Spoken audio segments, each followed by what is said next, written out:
On this TikTok Tuesday episode, we are talking about tic disorders and why you need a map.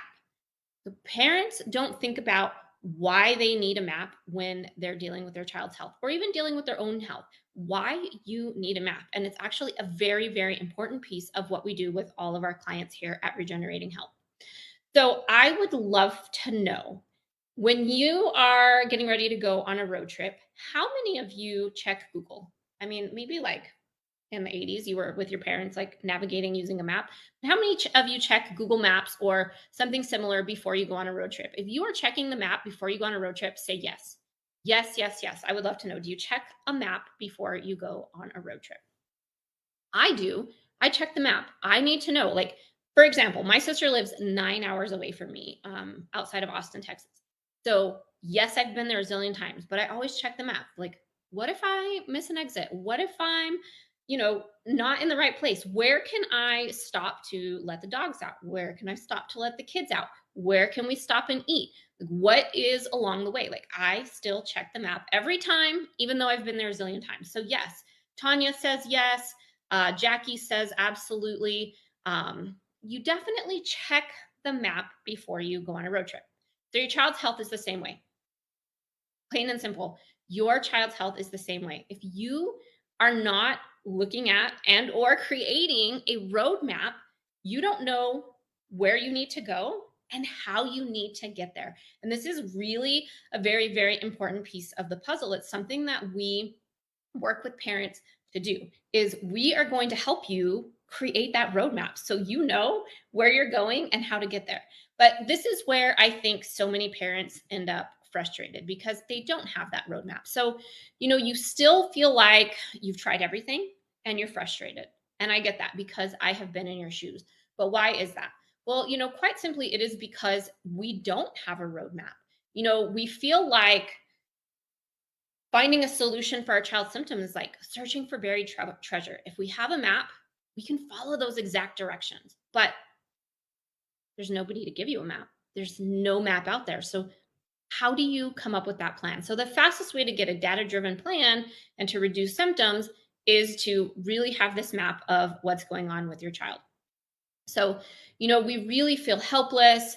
We feel like our kids aren't sleeping, we're not sleeping, mom, dad, we are constantly, googling and looking for solutions. And honestly, the CDC has found that 1 out of every 333 children are diagnosed with Tourette's, and it's actually estimated that many of those go undiagnosed, and 1 in 2 children in their life will be diagnosed with a chronic illness.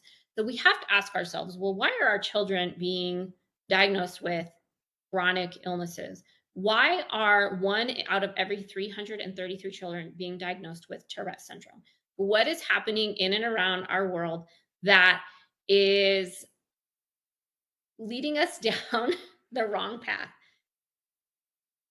So we're going to talk about that. You know, you need a roadmap. And when we work together, we do something called a roadmap to recovery. We are really figuring out how we can get your child back on track.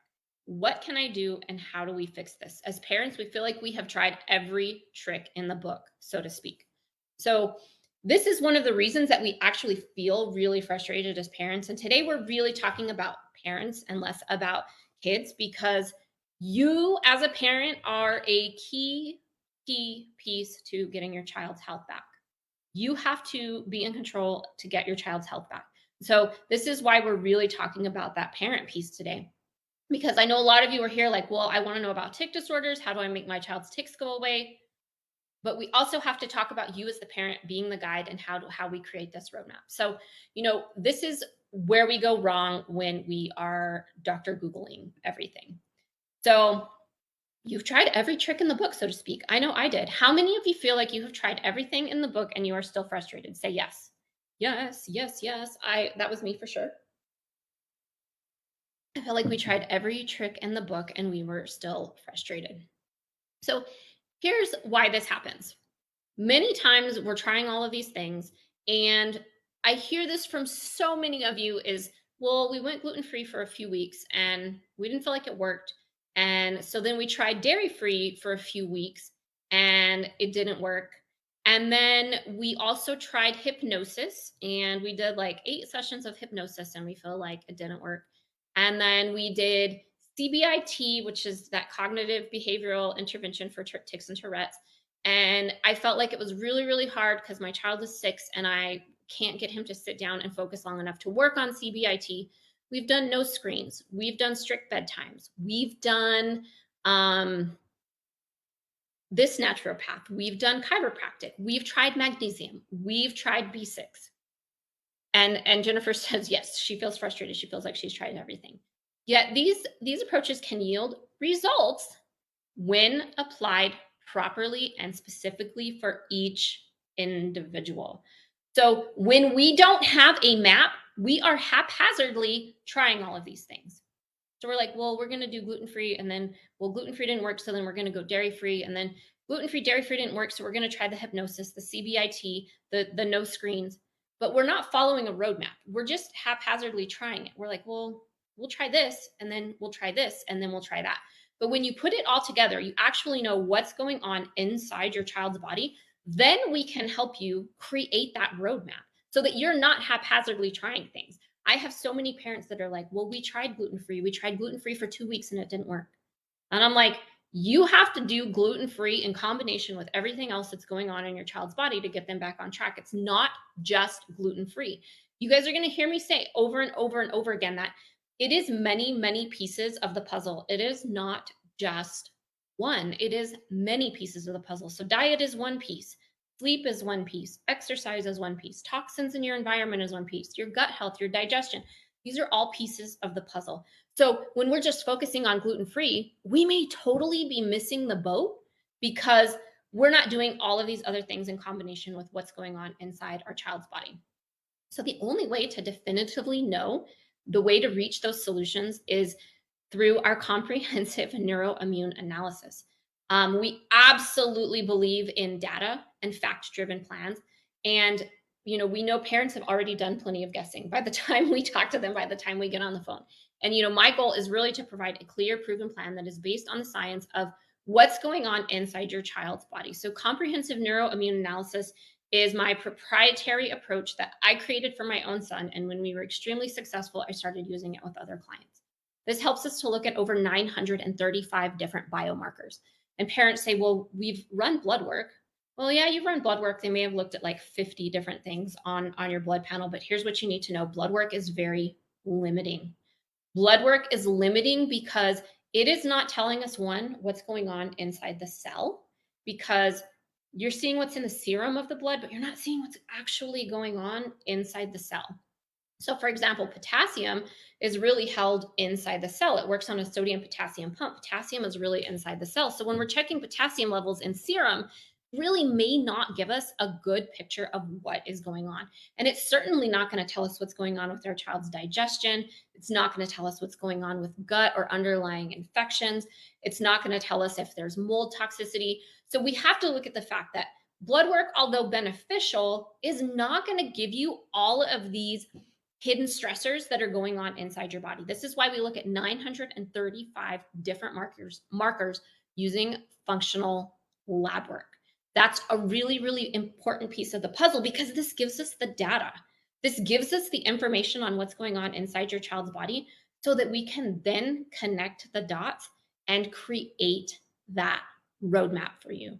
And that way we can say, hey, this is what we're going to do. So when I'm working with a client, they get a recorded session of their results. They're going to be able to see those results before they even get on with me or one of my providers. They're going to see like, hey, these are the things that are going on inside your child's body. So you get your recorded session, then you get your live session with myself or one of my providers, and then we do follow-ups. So those follow-ups are those little places, those little gas stations along your roadmap.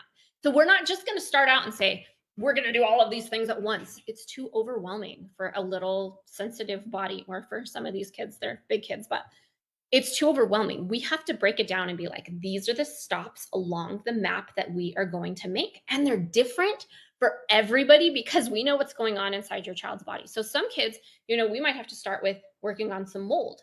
Some kids, we might have to start working on some gut. Some kids, we're really going to work more intensely on these food sensitivities. So we have to be able to look at each individual piece in order to create that roadmap for you. It's really, really an important piece. And then once we have, we've done the comprehensive neuroimmune analysis, we have the data driven plans, science backed. Holistic is not, I'm going to sage you and rub my crystals on you. We are going to use data and science to figure out what's going on inside your child's body. Plain and simple. I am a data girl through and through. So we're going to look at that data. We are going to create that roadmap, and then we're going to use my restorative rescue strategy. This is where I'm going to break it down, use those phases, and give you everything that you need to get your child back on track. This is how we develop that plan. And so, it really is important for me because when I was going through this with my own son, there was nobody.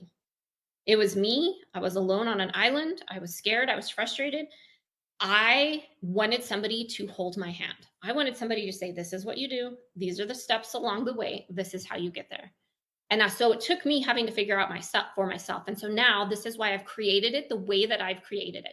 This is why parents are working with me and their children for 6 months, because I know how long it takes to get there. And I know what steps you need to take along your roadmap. So that being said, I feel strongly that you need a data driven plan that creates a roadmap for your child. If you want to stop feeling scared, frustrated, and overwhelmed, you have to have those steps and you have to know what's going on inside your child's body. A goal without a plan is just a wish. So when we're haphazardly trying everything, we're like, man, I wish they didn't have these symptoms. I wish we no longer had to see them struggle. I wish, but you need that goal. You need to know we're starting here. My child is having these symptoms. And along this roadmap, we are going to do all of these steps to get to here where we can see the light at the end of this tunnel. Data driven success is our expertise. And a customized approach to your child is the only way to be successful on this journey. Hands down, that is truly what I believe. So, really, in a nutshell, that is why you need a map when it comes to your child's tic disorder.